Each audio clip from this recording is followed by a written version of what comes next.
നമസ്കാരം. മലയാളി വാർത്ത ഇൻസൈഡിലേക്ക് സ്വാഗതം. കേന്ദ്ര സർക്കാരിനെതിരെ സുപ്രീം കോടതിയെ സമീപിച്ച പിണറായി സർക്കാരിലെ ധനസെക്രട്ടറിയെ കേന്ദ്രം വിളിച്ചു. ധനസെക്രട്ടറി നമീന്ദ്രകുമാർ അഗർവാളിനെയാണ് കേന്ദ്രം വിളിപ്പിച്ചത്. ഇതോടെ കേരളത്തിന്റെ സുപ്രീം കോടതി കേസ് പെരുവഴിയിലായിരിക്കുകയാണ്. കൂടുതൽ ഫണ്ട് ആവശ്യപ്പെട്ട കേരളം നൽകിയ സുപ്രീം കോടതിയിലെ ഹർജി ഇതോടെ ആവിയായി പോയി. ഇനി പണമില്ലാതെ തെക്കും വടക്ക് നടക്കാനായിരിക്കും കേരളത്തിന്റെ വിധി. ധനവകുപ്പ് സെക്രട്ടറി രവീന്ദ്രകുമാർ അഗർവാളാണ് കേന്ദ്ര ഡെപ്യൂട്ടേഷനിൽ പോകുന്നത്. രണ്ടാം പിണറായി സർക്കാർ അധികാരത്തിലെത്തിയ ശേഷം 3 ധനസെക്രട്ടറിമാരാണ് മാറിയത്. പണ്ട് IASകാരുടെ ഗ്ലാമർ വകുപ്പാണ് ഈ ധനം. എന്നാൽ പിണറായി സർക്കാരിൽ ധനവകുപ്പ് ഏറ്റെടുക്കാൻ ആരും തയ്യാറല്ല. രണ്ടാം പിണറായി സർക്കാരിൽ രാജേഷ് കുമാർ സിംഗ് ആയിരുന്നു ആദ്യ ധനസെക്രട്ടറി. പിന്നീട് ബിശ്വാനന്ദ സിൻഹ ചുമതലയേറ്റെങ്കിലും അദ്ദേഹം ആഭ്യന്തര വകുപ്പിലേക്ക് മാറി. പിന്നാലെ രവീന്ദ്രകുമാർ അഗർവാൾ വന്നു. കഴിഞ്ഞ സാമ്പത്തിക വർഷം അവസാനിക്കാനിരിക്കെ കേരള സർക്കാർ കേന്ദ്രത്തിനെതിരെ സുപ്രീം കോടതിയെ സമീപിച്ചത് അഗർവാളിനെ മറികടന്നാണ്. ഇതിനോട് മന്ത്രി ബാലഗോപാലിനും എതിർപ്പായിരുന്നു. എന്നാൽ മുഖ്യമന്ത്രിയുടെ ഓഫീസ് കേസ് കൊടുക്കണമെന്ന പിടിവാശി കാണിച്ചു. ധനവകുപ്പിൽ എടുക്കേണ്ട പല തീരുമാനങ്ങളും മുഖ്യമന്ത്രിയുടെ ചീഫ് പ്രിൻസിപ്പൽ സെക്രട്ടറി എടുക്കുന്നു എന്ന പരാതി ധനവകുപ്പിനുണ്ട്. രവീന്ദ്രകുമാർ അഗർവാൾ കേരളം വിടാനുള്ള പ്രധാന കാരണങ്ങളിലൊന്നാണ് ഇത്. അഗർവാൾ ഡൽഹിയിൽ എത്തുന്നതോടുകൂടി കേരളത്തിന്റെ കളികളുടെ പൂർണ്ണ വിവരങ്ങൾ കേന്ദ്രത്തിന് കിട്ടിക്കഴിയും. കേസ് ഇപ്പോഴും തീർന്നിട്ടുമില്ല. പുതിയ സംഭവ വികാസങ്ങളുടെ പശ്ചാത്തലത്തിൽ കേരളത്തിനു വേണ്ടി കേസ് ഡ്രാഫ്റ്റ് ചെയ്ത അഗർവാൾ തന്നെ കേരളത്തെ തോൽപ്പിക്കും. സുപ്രീം കോടതിയിലെ കേസിൽ ഇനി കേരളത്തിനെതിരെ കളിക്കുന്നത് അഗർവാൾ ആയിരിക്കും. കേസ് കൊടുത്തതുകൊണ്ടാണ് കേരളത്തിന് കിട്ടേണ്ടിയിരുന്ന പണം വൈകിയതും. ഇനി കേരളത്തിന് കേന്ദ്രത്തിന് മുന്നിൽ കൈനീട്ടേണ്ടി വരും. കേരളത്തിന് അർഹതപ്പെട്ട പണം ലഭിക്കാൻ പോലും കേസ് വേണ്ടി വന്നു. കൂടുതൽ പണം കിട്ടണമെന്ന പ്രതീക്ഷയും മങ്ങി. ഫണ്ടിനായി കേന്ദ്രത്തിലെ വിവിധ വകുപ്പുകൾക്ക് മുന്നിൽ തലകുനിച്ച് നിൽക്കേണ്ടത് ധനസെക്രട്ടറിയാണ്. കേന്ദ്രവുമായി ഉടക്കിയതോടുകൂടി ഇത്തരത്തിൽ തലകുരിച്ചാലും ഫണ്ട് കിട്ടില്ല എന്നായി. സാമ്പത്തിക പ്രതിസന്ധിയിൽ നിന്നും കേരളത്തിന് ഒരിക്കലും കരകയറാൻ കഴിയില്ല എന്ന സാഹചര്യവും നിലവിൽ വന്നു. ഇതും ധനസെക്രട്ടറിമാരെ പിന്നോട്ടടിക്കുന്നു. സമ്മർദ്ദരായ ഉദ്യോഗസ്ഥർക്കും ധനവകുപ്പിനോട് ഒരു താല്പര്യവുമില്ല. മന്ത്രി ബാലഗോപാലിന് വകുപ്പിലൊരു സ്വാധീനവും ഇല്ലാത്തതാണ് യഥാർത്ഥ പ്രശ്നം. മുഖ്യമന്ത്രിയുടെ നേതൃത്വത്തിലാണ് ധനവകുപ്പിലെ ഭരണം നടക്കുന്നത്. സൂപ്പർ മുഖ്യമന്ത്രിയാണെന്ന് സ്വയം പ്രഖ്യാപിക്കുന്ന മുഖ്യമന്ത്രിയുടെ ഓഫീസിലെ മുൻ ധനസെക്രട്ടറിക്ക് മുന്നിൽ തല കുമ്പിട്ട് നിൽക്കാൻ ധനവകുപ്പിലെ ഉദ്യോഗസ്ഥർ തയ്യാറല്ല. ധനവകുപ്പിൽ നിന്ന് വാർത്തകൾ ചോർന്ന മാധ്യമങ്ങൾക്ക് ലഭിക്കുന്നത് ഇത്തരം റൂട്ടിലൂടെയാണ്. അടുത്തിടെ കേന്ദ്ര ധനമന്ത്രിയുമായി നടത്തിയ ചർച്ചയിൽ KM എബ്രഹാം പങ്കെടുത്തിരുന്നു. സൂപ്പർ ധനമന്ത്രി എന്നാണ് അദ്ദേഹം പൊതുവെ അറിയപ്പെടുന്നത്. ധനമന്ത്രി KN ബാലഗോപാലിനേക്കാൾ സ്വാധീനം മുഖ്യമന്ത്രിയിൽ KM എബ്രഹാമിനുണ്ട്.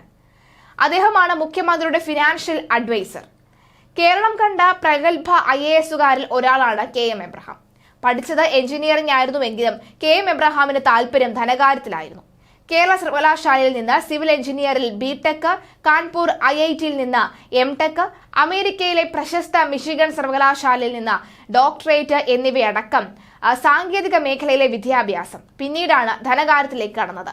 അമേരിക്കയിൽ നിന്ന് തന്നെ CFA അതായത് ചാർട്ടേഡ് ഫിനാൻഷ്യൽ അസിസ്റ്റന്റ് നേടിയ Abraham Stanford John Hopkins University of California Los Angeles എന്നിങ്ങനെയുള്ള ലോകോത്തര സർവകലാശാലയിൽ നിന്ന് വിവിധ വിഷയങ്ങളിൽ സർട്ടിഫിക്കറ്റ് കോഴ്സുകളും പാസ്സായിട്ടുണ്ട്. മെഷീൻ റീഡിംഗ്, അതുപോലെ തന്നെ big data, statistical inference, exploratory data analysis എന്നിങ്ങനെ എബ്രഹാം പഠിച്ച വിഷയങ്ങളുടെ എണ്ണം ഏറെയാണ്. ജീവിതത്തിന്റെ ഏറെ കാലവും വലിയ വിഷയങ്ങൾ ആഴത്തിൽ പഠിക്കാൻ ശ്രമിച്ച കണ്ടെത്തലിൽ മാത്യു എബ്രഹാം കേരളത്തിന്റെ ചീഫ് സെക്രട്ടറിയായി മാറി. 1996 നയനാർ സർക്കാരിന്റെ കാലത്ത് ധനസെക്രട്ടറിയായിരിക്കെ മോഡേണൈസിംഗ് ഗവൺമെന്റ് പ്രോഗ്രാം MGC എന്ന പദ്ധതിക്ക് നേതൃത്വം നൽകിയതാണ് എബ്രഹാമിന്റെ മറ്റൊരു വലിയ നേട്ടം. അഡീഷണൽ സ്കിൽ എഡ്യൂക്കേഷൻ പ്രോഗ്രാം അതായത് ASAP എന്ന പേരിൽ വിദ്യാർത്ഥികൾക്ക് വേണ്ടി ഒരു നൈപുണ്യ വികസന പദ്ധതിയും അദ്ദേഹത്തിന്റെ നേതൃത്വത്തിൽ തുടങ്ങി. 3 ലക്ഷം കുട്ടികളാണ് ഈ പദ്ധതിയിലൂടെ വിവിധ മേഖലകളിൽ പരിശീലനം നേടിയത്. 1996 തന്നെയാണ് കേരളത്തിന് ആദ്യമായി വിദേശ ഫണ്ടിംഗ് ലഭിച്ചത്. സംസ്ഥാനം കടുത്ത സാമ്പത്തിക പ്രതിസന്ധിയിലൂടെ കടന്നുപോകുന്ന സമയമായിരുന്നു അത്. 2 ഘട്ടങ്ങളായി കിട്ടിയ 1300 കോടി രൂപ സംസ്ഥാനത്തിന്റെ പൊതുചെലവുകൾക്ക് വിവിധ വികസന പ്രവർത്തനങ്ങൾക്കുമാണ് ചെലവഴിച്ചത്. ധനകാര്യമന്ത്രിയായിരുന്ന ശിവദാസ മേനോൻ ഏറെ അഭിമാനത്തോടുകൂടി അവതരിപ്പിച്ച പദ്ധതിയായിരുന്നു ഇത്. തന്റെ ശക്തി ധനകാര്യ വകുപ്പിന്റെ തലപ്പത്തുണ്ടായിരുന്ന വിനോദ് റായിയും KM എബ്രഹാമുമായിരുന്നുവെന്ന് ശിവദാസ മേനോൻ പലപ്പോഴും പറയുകയായിരുന്നു. ശിവദാസ മേനോനുമായി ഏറെ അടുപ്പം പുലർത്തിയിരുന്ന ഉദ്യോഗസ്ഥനായിരുന്നു KM എബ്രഹാം. 2008 മുതൽ 2011 വരെ സെബി അംഗമായ കാലം കടുത്ത പരീക്ഷണ കാലഘട്ടമായിരുന്നു എബ്രഹാമിന്. സഹാറ ഗ്രൂപ്പിനെതിരെ അദ്ദേഹം നൽകിയ 2 റിപ്പോർട്ടുകൾ സഹാറയുടെ ഭീമമായ സാമ്പത്തിക കടങ്ങൾ പുറത്തു കൊണ്ടുവന്നു. Sahara India real estate corporation, Sahara housing corporation എന്നിവയുടെ ക്രമക്കേടുകൾ പുറത്തുവന്നതിനെ തുടർന്ന് സഹാറ ഗ്രൂപ്പിന്റെ പ്രധാനി സുബ്രത റോയി വലിയ കുരുക്കിലായി. രാജ്യത്തെ ഏറ്റവും പ്രഗത്ഭരായ അഭിഭാഷകർ അണിനിരന്നിട്ടും എബ്രഹാമിന്റെ അന്വേഷണ റിപ്പോർട്ടിനെ വെല്ലുവിളിക്കാനായില്ല.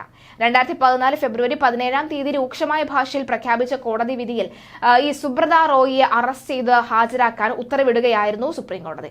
2012 August 31 justice KS Khehar, justice KS Radhakrishnan എന്നിവരടങ്ങിയ ബെഞ്ച് പുറപ്പെടുവിച്ച പ്രസിദ്ധമായ സഹാറ കേസ് വിധിയുടെ അടിസ്ഥാനത്തിലായിരുന്നു 2014 അറസ്റ്റ് ഉൾപ്പെടെ നടന്നത്.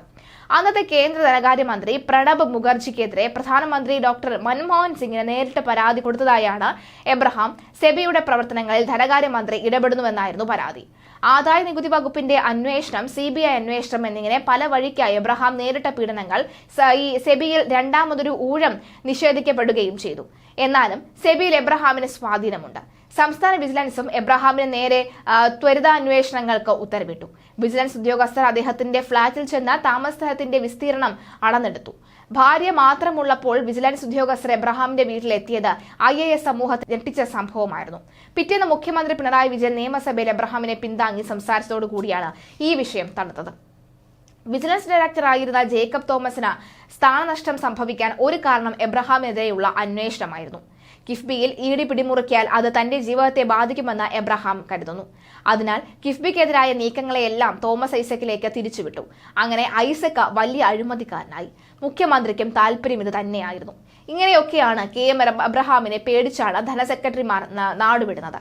ചുരുക്കത്തിൽ കേരളത്തിൽ ധനസെക്രട്ടറി ആവാൻ ഏതെങ്കിലും ജൂനിയർ ഓഫീസറെ കണ്ടെത്തേണ്ടി വരുമെന്ന സാഹചര്യമാണ് ഇന്നുള്ളത്. എബ്രഹാമിന് ഏറാൻ മുളിയായി നിന്നില്ല എങ്കിൽ ജീവിക്കാനാവില്ല എന്ന സ്ഥിതിവിശേഷമാണ് കേരളത്തിൽ ഉള്ളത്. ധനസെക്രട്ടറി പോലെ ഒരു മുതിർന്ന ഉദ്യോഗസ്ഥനെ കേന്ദ്രം വിളിക്കുന്നത് അപൂർവ സംഭവമാണ്. അതും നിർമ്മലാ സീതാരാമനെതിരെ കേസ് കൊടുത്ത ഉദ്യോഗസ്ഥനെ. നിർമ്മലാ സീതാരാമന്റെ മന്ത്രാലയത്തിൽ തന്നെ അഗർവാളിന് നിയമനം നൽകുമെന്നാണ് വിവരം. കേരളത്തിന്റെ പത്തി മടക്കാനുള്ള ശ്രമത്തിന്റെ ഭാഗമായിരിക്കും ഈ നിയമനം. പക്ഷേ KM എബ്രഹാമിന് ഒന്നും സംഭവിക്കില്ല. കാരണം വൈദ്യൻ കൽപ്പിച്ചതും രോഗി ഇച്ഛിച്ചതും ഒന്നു തന്നെയായി മാറിയിരിക്കുന്നു എന്ന വാസ്തവം. മന്ത്രി ബാലഗോപാൽ ഇതിലൊന്നും കമാന്നൊരക്ഷരം പോലും മിണ്ടുന്നില്ല. കാരണം അദ്ദേഹത്തിന്റെ സ്വന്തം വകുപ്പിൽ ഒരു റോളുമില്ല. ധനകാര്യം താറുമാറായി ബാലഗോപാൽ തുറന്നു സമ്മതിക്കുന്നുമുണ്ട്. സംസ്ഥാനത്തിന്റെ സാമ്പത്തിക സ്ഥിതി കണ്ട് ബാലഗോപാലിന്റെ ആരോഗ്യം പോലും ക്ഷയിച്ചു എന്നാണ് അദ്ദേഹത്തിന്റെ വിശ്വസ്തർ പറയുന്നത്.